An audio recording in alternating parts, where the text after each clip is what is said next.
हरियाणा विद्यालय शिक्षा विभाग एजुसेट द्वारा प्रायोजित कार्यक्रम में आपका स्वागत है। हमारी आज की प्रस्तुति है कक्षा 9वीं के हिंदी पाठ्यक्रम की पाठ्य पुस्तक क्षितिज भाग 1 में संकलित पाठ लहासा की ओर, जिसके रचनाकार हैं राहुल सांकृत्यायन। तो सबसे पहले पाठ के लेखक का जीवन एवं साहित्यिक परिचय। लेखक महापंडित राहुल सांकृत्यायन जी का मूल नाम केदारनाथ पांडे था। इनका जन्म 9 अप्रैल 1893 ग्राम पंदहा, आजमगढ़, उत्तर प्रदेश, भारत में हुआ और इनकी मृत्यु 14 अप्रैल 1963 को दार्जिलिंग, पश्चिम बंगाल, भारत में हुई। राहुल जी का जीवन परिचय। राहुल सांकृत्यायन, जिन्हें महापंडित की उपाधि दी जाती है, हिंदी के एक प्रमुख साहित्यकार थे। वे एक प्रतिष्ठित बहुभाषाविद थे और 20वीं सदी के पूर्वार्ध में उन्होंने यात्रा वृत्तांत, यात्रा साहित्य तथा विश्व दर्शन के क्षेत्र में साहित्यिक योगदान दिया। वह हिंदी यात्रा साहित्य के पितामह कहे जाते हैं। बौद्ध धर्म पर उनका शोध हिंदी साहित्य में युगांतरकारी माना जाता है, जिसके लिए उन्होंने तिब्बत से लेकर श्रीलंका तक भ्रमण किया था। इसके अलावा उन्होंने मध्य एशिया तथा कॉकेशस भ्रमण पर भी यात्रा वृत्तांत लिखे, जो साहित्यिक दृष्टि से बहुत महत्वपूर्ण है। राहुल सांकृत्यायन के जीवन का मूल मंत्र ही घुमक्कड़ी यानी गतिशीलता रही है। घुमक्कड़ी उनके लिए वृत्ति नहीं वर्ण धर्म था। आधुनिक हिंदी साहित्य में राहुल सांकृत्यायन एक यात्राकार, इतिहासविद, तत्वान्वेषी, युग परिवर्तनकार साहित्यकार के रूप में जाने जाते हैं। बचपन में ही इनकी माता का देहांत हो जाने के कारण इनका पालन पोषण इनके नाना श्री राम शरण पाठक और नानी ने किया। 1898 में इन्हें प्राथमिक शिक्षा के लिए गांव के ही एक मदरसे में भेजा गया। राहुल जी का विवाह बचपन में ही कर दिया गया। यह विवाह राहुल जी के जीवन की एक संक्रांतिक घटना थी, जिसकी प्रतिक्रिया में राहुल जी ने किशोरावस्था में ही घर छोड़ दिया। घर से भागकर ये एक मठ में साधु हो गए, लेकिन अपनी यायावरी स्वभाव के कारण वे वहां भी टिक नहीं पाए। 14 वर्ष की अवस्था में ये कलकत्ता भाग आए।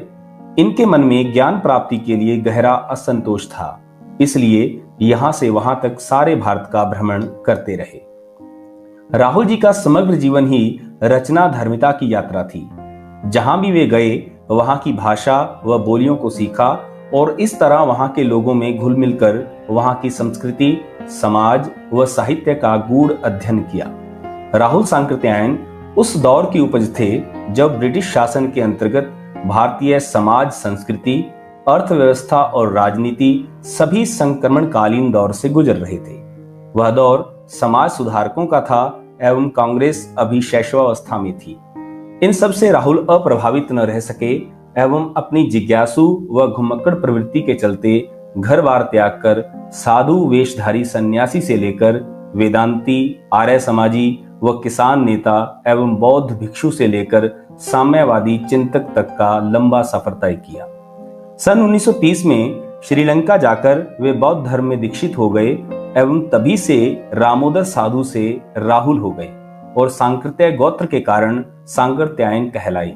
उनकी अद्भुत तर्क शक्ति और अनुपम ज्ञान भंडार को देखकर काशी के पंडितों ने उन्हें महापंडित की उपाधि दी एवं इस प्रकार वे केदारनाथ पांडे से महापंडित राहुल सांकृत्यायन बन गए।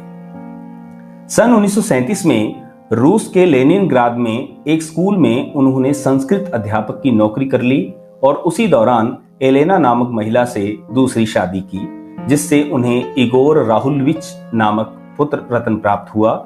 36 भाषाओं के ज्ञाता राहुल ने उपन्यास, निबंध, कहानी, आत्मकथा, संस्मरण और जीवनी विभिन्न विधाओं में साहित्य सृजन किया, परंतु अधिकांश साहित्य हिंदी में ही रचा। राहुल तथ्यान्वेषी व जिज्ञासु प्रवृत्ति के थे, सो उन्होंने हर धर्म के ग्रंथों का गहन अध्ययन किया। अपनी दक्षिण भारत यात्रा के दौरान संस्कृत ग्रंथों, तिब्बत प्रवास के दौरान पाली ग्रंथों, तो लाहौर यात्रा के दौरान अरबी भाषा सीखकर इस्लामी धर्म ग्रंथों का अध्ययन किया। निश्चितः राहुल सांकृत्यायन की मेधा को साहित्य, अध्यात्म, ज्योतिष विज्ञान, इतिहास, समाजशास्त्र, राजनीति, भाषा संस्कृति, धर्म एवं दर्शन के टुकड़ों में बांटकर नहीं देखा जा सकता, वरन समग्रता से देखना ही उचित है। इनकी प्रमुख साहित्यिक रचनाएं, सबसे पहले कहानियां, सतमी के बच्चे, वोल्गा से गंगा, बहुरंगी मधुपुरी, कनैला की कथा प्रसिद्ध उपन्यास हैं। 22वीं सदी, जीने के लिए, सिंह सेनापति, जय योद्धे, भागो नहीं दुनिया को बदलो। इसी प्रकार आत्मकथा मेरी जीवन यात्रा, यात्रा साहित्य मेरी लद्दाख यात्रा, मेरी तिब्बत यात्रा, तिब्बत में 1.25 वर्ष, रूस में 25 मास, श्रीलंका, चीन में क्या देखा, जापान इत्यादि। इस पाठ का मूल उद्देश्य क्या है? इस अध्याय को पढ़कर आप सभी तिब्बती समाज एवं संस्कृति के बारे में जानकारी प्राप्त कर सकेंगे। इस अध्याय को पढ़कर आप तिब्बत की भौगोलिक स्थिति एवं जलवायु से परिचित हो सकेंगे और इसके साथ ही बौद्ध धर्म एवं उनकी मान्यताओं के बारे में जानकारी प्राप्त कर सकेंगे और इसके साथ साथ हिंदी गद्य की लेखन शैली, यात्रा वृत्तांत के बारे में जानकारी प्राप्त कर सकेंगे। पाठ का सार। ल्हासा का पाठ, इसका जो सार है, जो सारांश है, वो इस प्रकार है। इस पाठ में राहुल जी ने अपनी पहली तिब्बत यात्रा का वर्णन किया है, जो उन्होंने सन 1929 से 1930 में नेपाल के रास्ते से की थी। क्योंकि उस समय भारतीयों को तिब्बत यात्रा की अनुमति नहीं थी, इसलिए उन्होंने यह यात्रा एक भिखमंगे के छद्म वेश में की थी। लेखक की यात्रा बहुत वर्ष पहले, जब फरी कलिम्पोंग का रास्ता नहीं बना था, तो नेपाल से तिब्बत जाने का एक ही रास्ता था। इस रास्ते पर नेपाल के लोगों के साथ साथ भारत के लोग भी जाया करते थे। यह रास्ता व्यापारिक और सैनिक रास्ता भी था, इसलिए इसे लेखक ने मुख्य रास्ता बताया है। तिब्बत में जाति पांति, छुआछूत का सवाल नहीं उठता और वहां औरतें पर्दा नहीं डालती हैं। चोरी की आशंका के कारण भिखमंगों को कोई घर में घुसने नहीं देता, नहीं तो अपरिचित होने पर भी आप घर के अंदर जा सकते हैं और जरूरत अनुसार अपनी झोली से चाय दे सकते हैं। घर की बहू अथवा सास उसे आपके लिए पका देगी। परित्यक्ता चीनी किले से जब वह चले तो एक व्यक्ति को 2 चींटे राहदारी देकर थोंगला के पहले के आखिरी गांव में पहुंच गए। यहाँ सुमति, एक मंगोल भिक्षु जो राहुल जी का दोस्त था, पहचान तथा भिखारी होने के कारण रहने को अच्छी जगह मिली। 5 साल बाद वे लोग इसी रास्ते से लौटे थे, तब उन्हें रहने की जगह नहीं मिली थी और गरीब के झोपड़ी में ठहरना पड़ा था, क्योंकि वे भिखारी नहीं बल्कि एक भद्र यात्री के वेश में थे। अगले दिन राहुल जी एवं सुमति जी को एक विकट डांडा थोंगला पार करना था। डांडे तिब्बत में सबसे खतरे की जगह थी। 16-17 हजार फीट ऊंची होने के कारण दोनों ओर गांव का नामो निशान न था। डाकुओं के छिपने की जगह तथा सरकार की नरमी के कारण यहां अक्सर खून हो जाते थे। चूंकि वे लोग भिखारी के वेश में थे, इसलिए हत्या की उन्हें परवाह नहीं थी, परंतु ऊंचाई का डर बना हुआ था। दूसरे दिन उन्होंने डांडे की चढ़ाई घोड़े से की, जिसमें उन्हें दक्षिण पूर्व की ओर बिना बर्फ और हरियाली के नंगे पहाड़ दिखे तथा उत्तर की ओर पहाड़ों पे कुछ बर्फ दिखाई दी। उतरते समय लेखक का घोड़ा थोड़ा पीछे चलने लगा और वे बाएं की ओर 1.5 मील आगे चल गया। बाद में पूछकर पता चला कि लंगकोर का रास्ता दाहिने की तरफ था तथा जिससे लेखक को देर हो गई तथा सुमति नाराज हो गई। परंतु जल्द ही गुस्सा ठंडा हो गया और वे लंगकोर में एक अच्छी जगह पर ठहरे। वे अब तिंगरी के मैदान में थे, जो कि पहाड़ों से घिरा टापू था। सामने एक छोटी सी पहाड़ी दिखाई पड़ती थी, जिसका नाम तिंगरी समाधि गिरी था। आसपास के गांवों में सुमति के बहुत परिचित थे। वे उनसे जाकर मिलना चाहते थे, परंतु लेखक ने उन्हें मना कर दिया और ल्हासा पहुंचकर पैसे देने का वादा किया। सुमति मान गए और उन्होंने आगे बढ़ना शुरू किया। उन्होंने सुबह चलना शुरू नहीं किया था, इसलिए वे कड़ी धूप में आगे बढ़ना पड़ रहा था। वे पीठ पे अपनी चीजें लादे और हाथ में डंडा लिए चल रहे थे। सुमति एक और यजमान से मिलना चाहते थे, इसलिए उन्होंने बहाना कर शेकर विहार की ओर चलने को कहा। तिब्बत की जमीन छोटे बड़े जागीरदारों के हाथों में बटी है। इन जागीरों का बड़ा हिस्सा मठों के हाथ में है।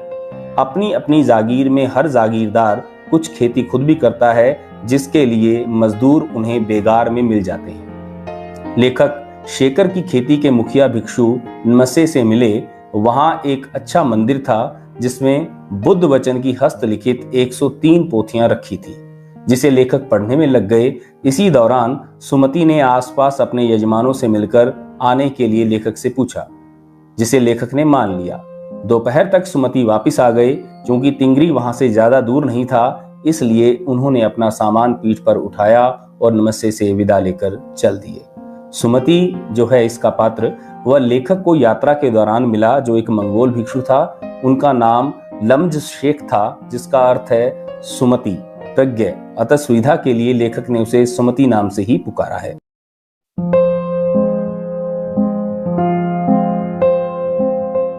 अब प्रस्तुत है पाठ्यक्रम एवं परीक्षा के आधार पर महत्वपूर्ण गद्यांश आधारित बोधात्मक प्रश्न। सबसे पहला गद्यांश है, वह नेपाल से तिब्बत जाने का मुख्य रास्ता है। फरी कलिंगपोंग का रास्ता जब नहीं खुला था तो नेपाल ही नहीं, हिंदुस्तान की भी चीजें इसी रास्ते तिब्बत जाया करती थी। यह व्यापारिक ही नहीं, सैनिक रास्ता भी था। इसलिए जगह जगह फौजी चौकियां और किले बने हुए हैं, जिनमें कभी चीनी पलटन रहा करती थी। आजकल बहुत से फौजी मकान गिर चुके हैं। दुर्ग के किसी भाग में जहां किसानों ने अपना बसेरा बना लिया है, वहां पर कुछ आबाद दिखाई पड़ते हैं। ऐसा ही परित्यक्त एक चीनी किला था। हम वहां चाय पीने के लिए ठहरे। तिब्बत में यात्रियों के लिए बहुत सी तकलीफें भी हैं और कुछ आराम की बातें भी। वहां जाति पाति छुआछूत का सवाल ही नहीं है और ना औरतें पर्दा करती हैं। बहुत निम्न श्रेणी के भिखमंगों को लोग चोरी के डर से घर के भीतर नहीं आने देते, नहीं तो आप बिल्कुल घर के भीतर चले जा सकते हैं, चाहे आप बिल्कुल अपरिचित हों। तब भी आप घर की बहू या सासू को अपनी झोली में से चाय दे सकते हैं, वो आपके लिए उसे पका देगी। मक्खन और सोडा नमक दे दीजिए, वह चाय चौंगी में कूटकर उसे दूध वाली चाय के रंग की बना के मिट्टी के टोटीदार बर्तन यानी कि खोटी में रख के आपको दे देगी। यदि बैठक की जगह चूल्हे से दूर है और आपको डर है कि सारा मक्खन आपकी चाय में नहीं पड़ेगा, तो आप खुद जाकर चौंगी में चाय मत कर ला सकते हैं। चाय को तैयार हो जाने पर फिर नमक मक्खन डालने की जरूरत रहती है। बोधात्मक प्रश्न, नेपाल तिब्बत मार्ग किस किस काम आता था?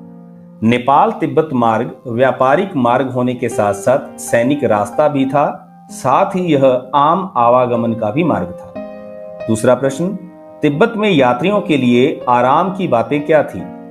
तिब्बत में यात्रियों के लिए कई आराम की बातें थी, जैसे वहां जाति पाति छुआछूत का सवाल ही नहीं है और ना औरतें पर्दा ही करती हैं। चाहे आप बिल्कुल अपरिचित हों, तब भी घर की बहू या सासू को अपनी झोली में से चाय दे सकते हैं, वह आपके लिए उसे पका देगी। तीसरा प्रश्न, नेपाल तिब्बत मार्ग पर फौजी चौकियों और किले क्यों बने हुए हैं?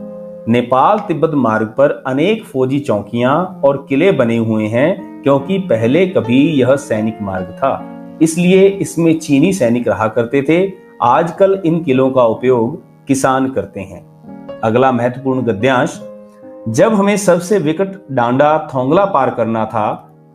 डांडे तिब्बत में सबसे खतरे की जगह है। 16-17 हजार फीट की ऊंचाई होने के कारण उनके दोनों तरफ मीलों तक कोई गांव गिराव नहीं होते।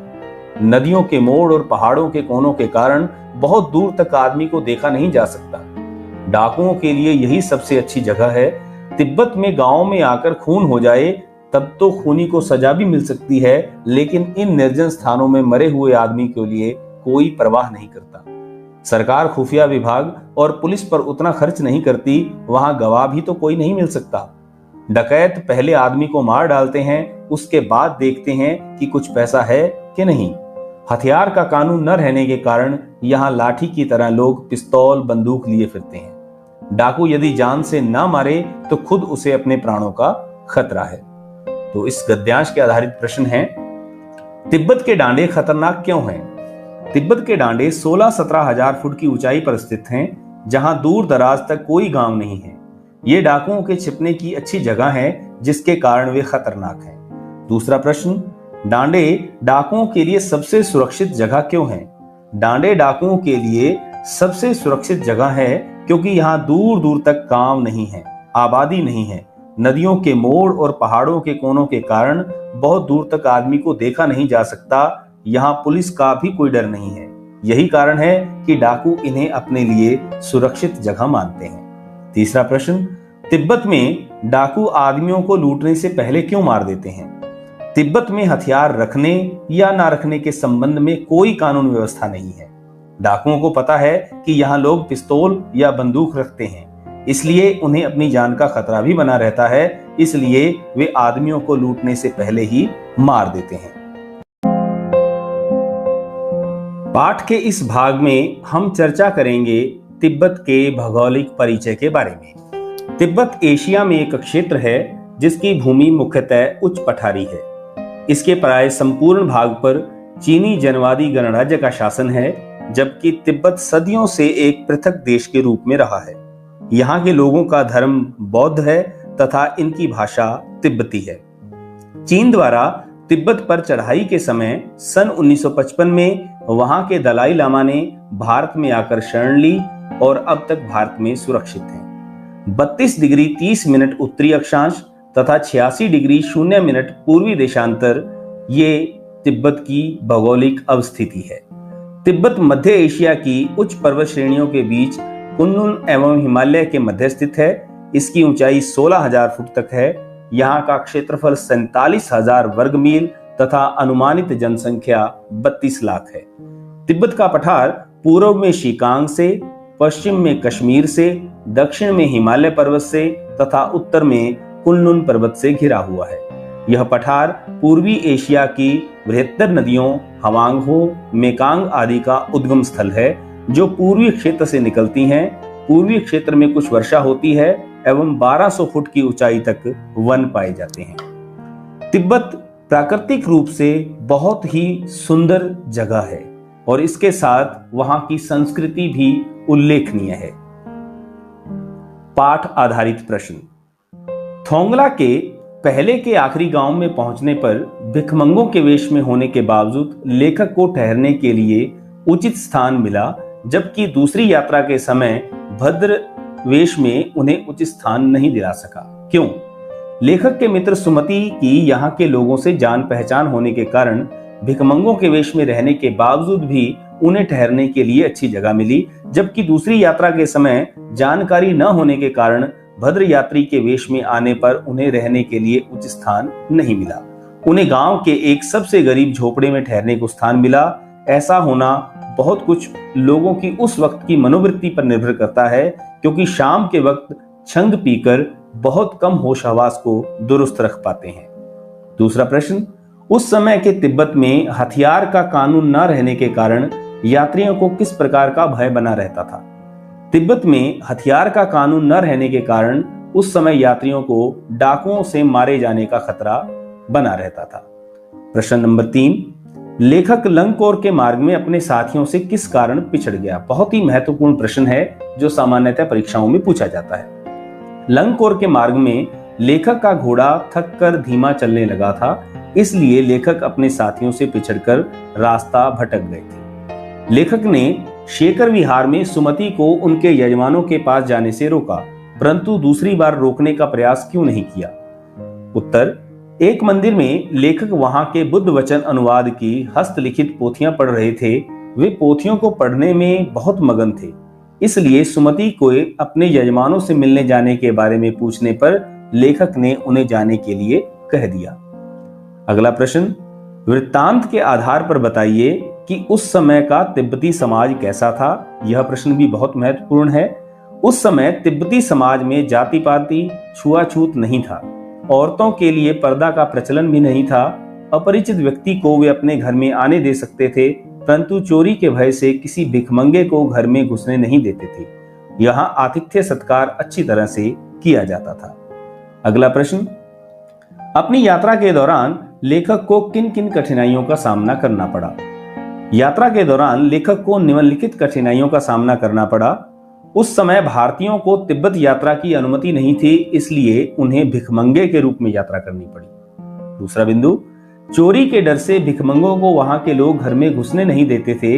इसी कारण लेखक को भी ठहरने के स्थान को लेकर काफी कठिनाई का सामना करना पड़ा। डांडा थोंगला जैसी खतरनाक जगह को पार करना पड़ा और लंगकोर का रास्ता तय करते समय रास्ता भटक जाने के कारण वे अपने साथियों से बिछड़ गए। अगला प्रश्न, मैं अब पुस्तकों के भीतर था। नीचे दिए गए विकल्पों में से कौन सा इस वाक्य का अर्थ बतलाता है?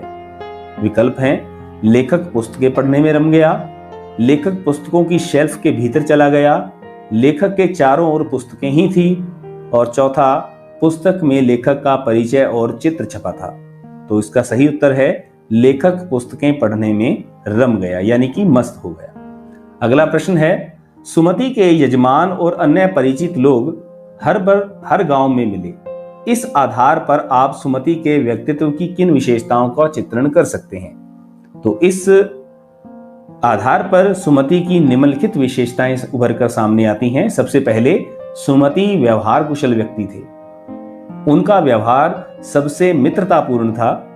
तीसरा, वे जहां भी जाते थे वहीं अपने अच्छे स्वभाव के कारण मित्र बना लेते थे। चौथा, अलग अलग जगहों पर घूमना उन्हें ज्यादा पसंद था। और पांचवा, वे एक से अधिक बार तिब्बत आ चुके थे और वहां के हर एक गांव से भली भांति परिचित थे।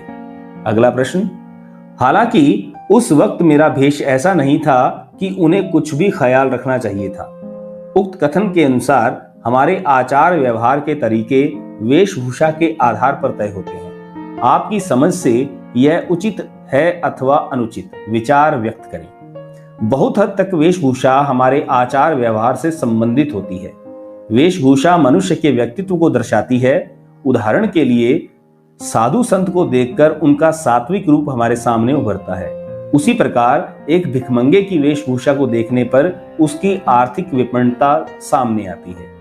अगला प्रश्न, यात्रा वृत्तांत के आधार पर तिब्बत की भौगोलिक स्थिति का शब्द चित्र प्रस्तुत करें। वहां की स्थिति आप राज्य शहर से किस प्रकार भिन्न है? तिब्बत एक पहाड़ी प्रदेश है, यहाँ बर्फ पड़ती है।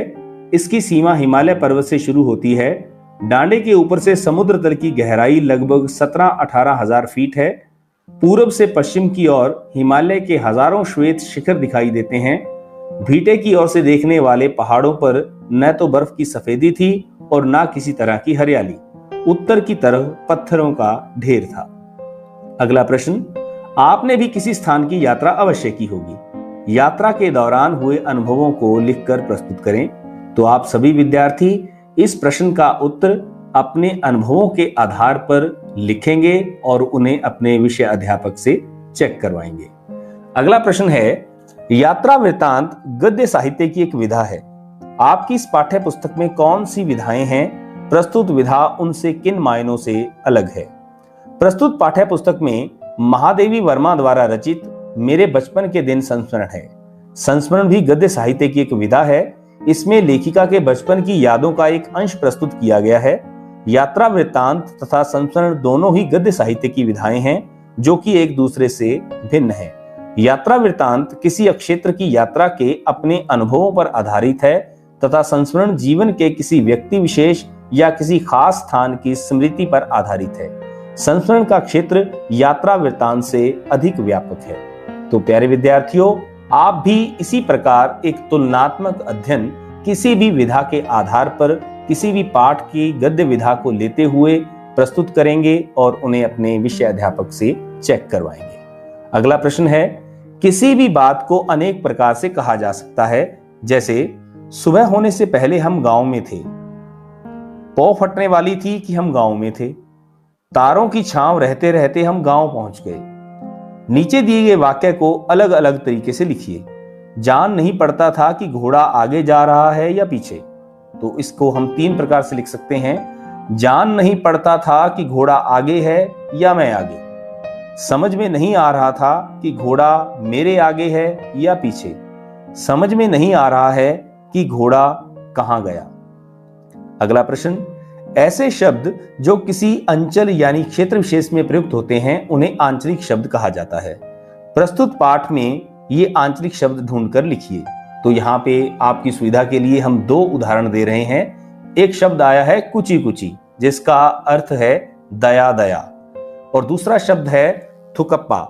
थुकप्पा एक ऐसा आंचलिक शब्द है जिसमें एक खाद्य सामग्री के रूप में हम इसका परिचय करवा सकते हैं, जिसमें ये कह सकते हैं कि सत्तू या चावल के साथ मूली, हड्डी और मांस के साथ पतली लोई की तरह पकाया जाने वाला एक खाद्य पदार्थ है जिसको थुकप्पा कहा जाता है तिब्बती भाषा में। इसके पश्चात पाठ में कागज, अक्षर, मैदान के आगे क्रमशः मोटे, अच्छे और विशाल शब्दों का प्रयोग हुआ है। इन शब्दों से उनकी विशेषताएं उभरकर सामने आती हैं। पाठ में से कुछ ऐसे और भी शब्द हैं, उन्हें छांटिए और जो उनकी विशेषता बता रहे हैं।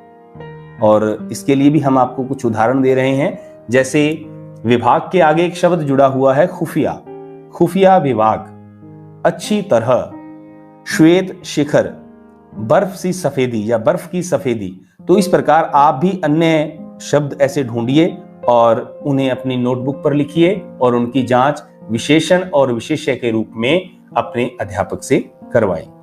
अब चलते चलते एक नजर पाठ आधारित शब्द संपदा पर। डांडा, ऊंची जमीन। थोंगला, तिब्बती सीमा का एक स्थान। भीटे, टीले के आकार सा ऊंचा स्थान। कंडे, गाय भैंस के गोबर से बने उपले जो ईंधन के काम में आते हैं। सत्तू, भुने हुए अन्न, जौ, चना का आटा। थुकप्पा, सत्तू या चावल के साथ मूली, हड्डी और मांस के साथ पतली लेई की तरह पकाया गया खाद्य पदार्थ। गंडा, मंत्र पढ़कर गांठ लगाया हुआ धागा या कपड़ा। चिरी, फाड़ी हुई। भरिया, भारवाहक। सुमति, लेखक को यात्रा के दौरान मिला मंगोल भिक्षु जिसका नाम लोब्संग शेख था। इसका अर्थ है सुमति, प्रज्ञ, अतः सुविधा के लिए लेखक ने उसे सुमति नाम से पुकारा है। दोनों चिटें नियणम गांव के पास पुल से नदी पार करने के लिए जोंगपोन यानी मजिस्ट्रेट के हाथ की लिखी लमीक राहदारी जो लेखक ने अपने मंगोल दोस्त के माध्यम से प्राप्त की। दोनिविक्सो, स्पेनिश उपन्यासकार सार्वेंतेज 17वीं शताब्दी के उपन्यास डॉन क्विक्सोट का नायक जो घोड़े पर चलता था। धन्यवाद।